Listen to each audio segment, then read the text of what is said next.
I'm a vicar in the Church of England. I've been a priest in the church for 20 years. For most of that time, I've been struggling and grappling with questions about the nature of God. Who is God? And I'm very aware that when you say the word God, many people will turn off immediately.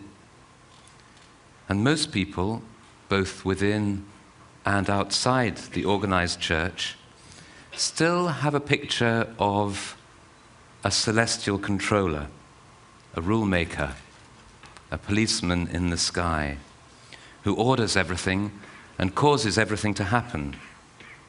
He will protect his own people and answer the prayers of the faithful. And in the worship of my church, the most frequently used adjective about God is Almighty. But I have a problem with that. I've become more and more uncomfortable with this perception of God over the years. Do we really believe that God is the kind of male boss that we've been presenting in our worship and in our liturgies over all these years?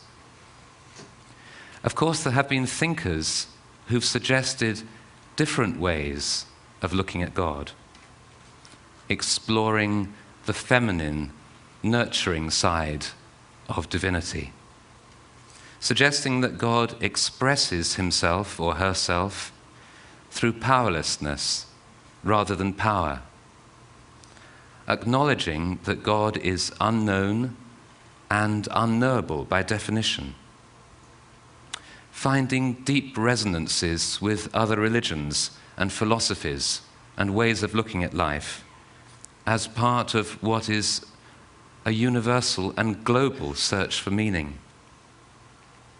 These ideas are well known in liberal academic circles, but clergy like myself have been reluctant to air them for fear of creating tension and division in our church communities, for fear of upsetting the simple faith of more traditional believers. I've chosen not to rock the boat. Then on December 26th last year, just 2 months ago, that underwater earthquake triggered the tsunami.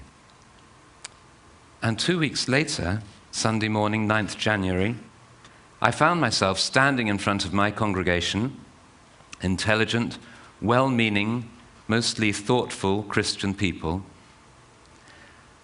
and I needed to express on their behalf our feelings and our questions.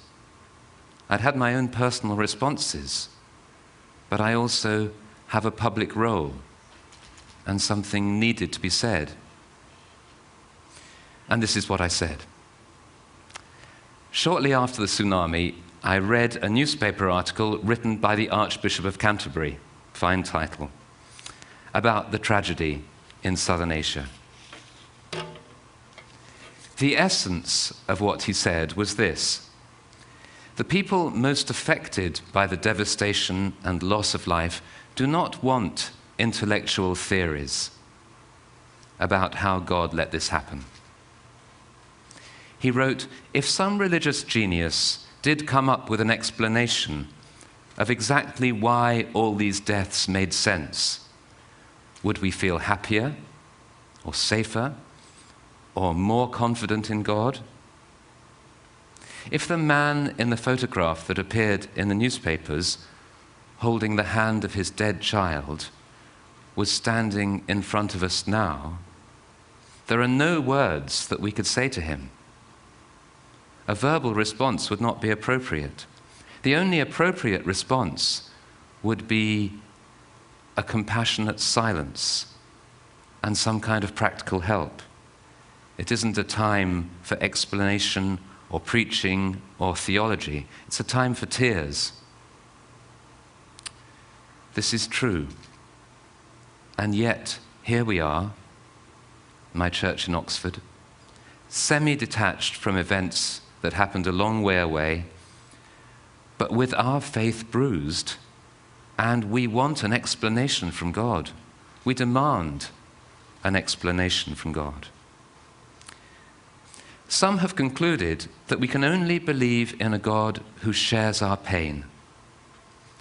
In some way, God must feel the anguish and grief and physical pain that we feel. In some way, the eternal God must be able to enter into the souls of human beings and experience the torment within.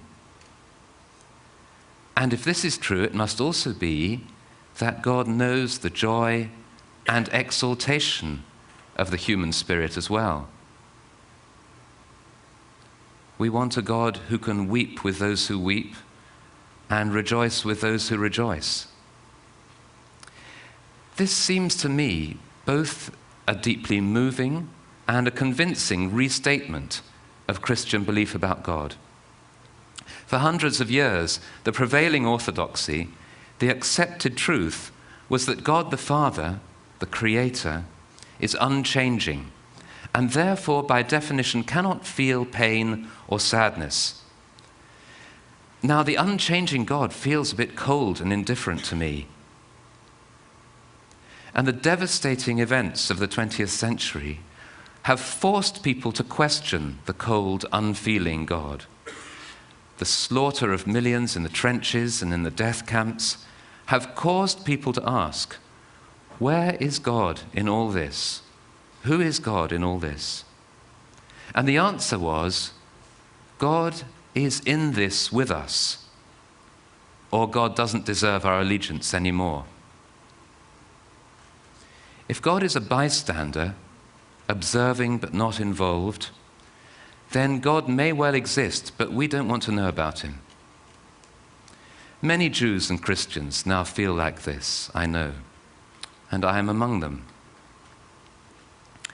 So we have a suffering God, a God who is intimately connected with this world and with every living soul. I very much relate to this idea of God. But it isn't enough. I need to ask some more questions, and I hope they're questions that you will want to ask as well, some of you. Over the last few weeks, I've been struck by the number of times that words in our worship have felt a bit inappropriate, a bit dodgy. We have a pram service on Tuesday mornings for mums and their preschool children. And last week we sang with the children one of their favorite songs, The Wise Man Built His House Upon the Rock. Perhaps some of you know it. Some of the words go like this. The foolish man built his house upon the sand, and the floods came up, and the house on the sand went crash. Then in the same week, at a funeral, we sang the familiar hymn, We Plough the Fields and Scatter, very English hymn. In the second verse comes the line, The wind and waves obey him. Do they? I don't feel we can sing that song again in church after what's happened. So the first big question is about control. Does God have a plan for each of us? Is God in control? Does God order each moment? Does the wind and the waves obey him? From time to time, one hears Christians telling the story of how God organized things for them so that everything worked out all right. Some difficulty overcome, some illness cured, some trouble averted, a parking space found at a crucial time. I can remember someone saying this to me with her eyes shining with enthusiasm at this wonderful confirmation of her faith and the goodness of God. But if God can or will do these things, intervene to change the flow of events, then surely he could have stopped the tsunami. Do we have a local God who can do little things like parking spaces, but not big things like 500-mile-per-hour waves? That's just not acceptable to intelligent Christians, and we must acknowledge it. Either God is responsible for this tsunami, or God is not in control. After the tragedy, survival stories began to emerge. You've probably heard some of them. The man who surfed the wave, the teenage girl who recognized the danger because she'd just been learning about tsunamis at school. Then there was the congregation who had left their usual church building on the shore to hold a service in the hills. The preacher delivered an extra long sermon so that they were still out of harm's way when the wave struck. Afterwards, someone said that God must have been looking after them. So the next question is about partiality. Can we earn God's favor by worshiping him or believing in him? Does God demand loyalty like any medieval tyrant? A God who looks after his own so that Christians are okay while everyone else perishes? A cosmic us and them? And a God who's guilty of the worst kind of favoritism? That would be appalling. And that would be the point at which I would hand in my membership. Such a God would be morally inferior to the highest ideals of humanity. So who is God, if not the great puppet master or the tribal protector? Perhaps God allows or permits terrible things to happen so that heroism and compassion can be shown. Perhaps God is testing us, testing our charity or our faith. Perhaps there's a great cosmic plan that allows for horrible suffering so that everything will work out okay in the end. Perhaps, but these ideas are all just variations on God controlling everything. The Supreme Commander toying with expendable units in a great campaign. We're still left with a God who can do the tsunami and allow Auschwitz. In his great novel, The Brothers Karamazov, Dostoevsky gives these words to Ivan, addressed to his naive and devout younger brother, Alyosha. If the sufferings of children go to make up the sum of sufferings which is necessary for the purchase of truth, then I say beforehand that the entire truth is not worth such a price. We cannot afford to pay so much for admission. It is not God that I do not accept. I merely, most respectfully, return him the ticket. Or perhaps God set the whole universe going at the beginning and then relinquished control forever so that natural processes could occur and evolution run its course. This seems more acceptable, but it still leaves God with the ultimate moral responsibility. Is God a cold, unfeeling spectator or a powerless lover watching with infinite compassion things God is unable to control or change? Is God intimately involved in our suffering so that he feels it in his own being? If we believe something like this, we must let go of the puppet master completely, take our leave of the almighty controller, abandon traditional models. We must think again about God. Maybe God doesn't do things at all. Maybe God isn't an agent like all of us are agents. Early religious thought conceived God as a sort of superhuman person, doing things all over the place, beating up the Egyptians, drowning them in the Red Sea, wasting cities, getting angry. The people knew their God by his mighty acts. But what if God doesn't act? What if God doesn't do things at all? What if God is in things? The loving soul of the universe, an indwelling, compassionate presence, underpinning and sustaining all things. What if God is in things? In the infinitely complex network of relationships and connections that make up life.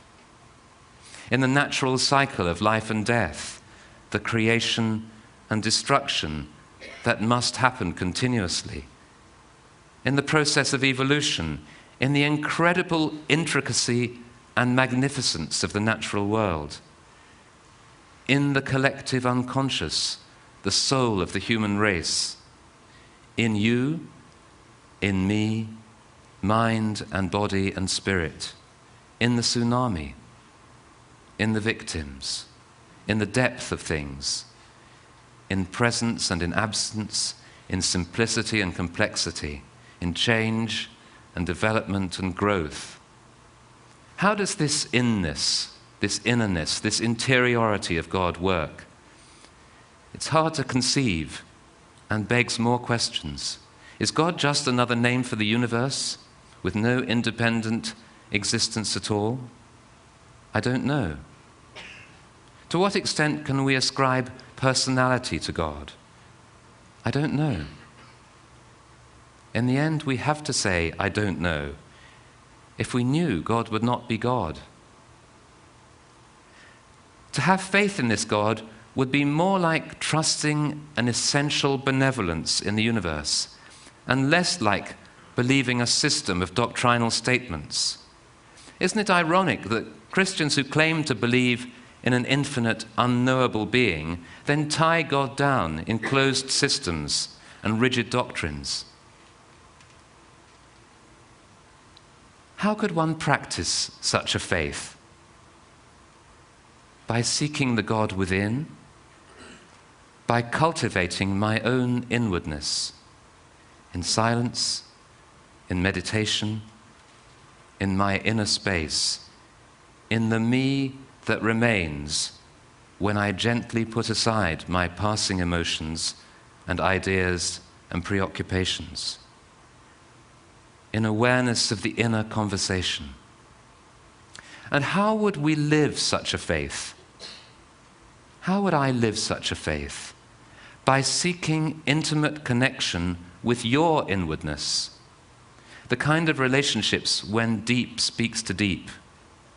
If God is in all people, then there is a meeting place where my relationship with you becomes a three-way encounter. There is an Indian greeting, which I'm sure some of you know, Namaste, accompanied by a respectful bow, which roughly translated means, that which is of God in me greets that which is of God in you. Namaste. And how would one deepen such a faith? By seeking the inwardness which is in all things, in music and poetry, in the natural world of beauty, and in the small, ordinary things of life. There is a deep, indwelling presence that makes them extraordinary. It needs a profound attentiveness and a patient waiting, a contemplative attitude, and a generosity and openness to those whose experience is different from my own. When I stood up to speak to my people about God and the tsunami, I had no answers to offer them, no neat packages of faith with Bible references to prove them, only doubts and questioning and uncertainty. I had some suggestions to make, possible new ways of thinking about God, ways that might allow us to go on down a new and uncharted road. But in the end, the only thing I could say for sure was, I don't know. And that might just be the most profoundly religious statement of all. Thank you.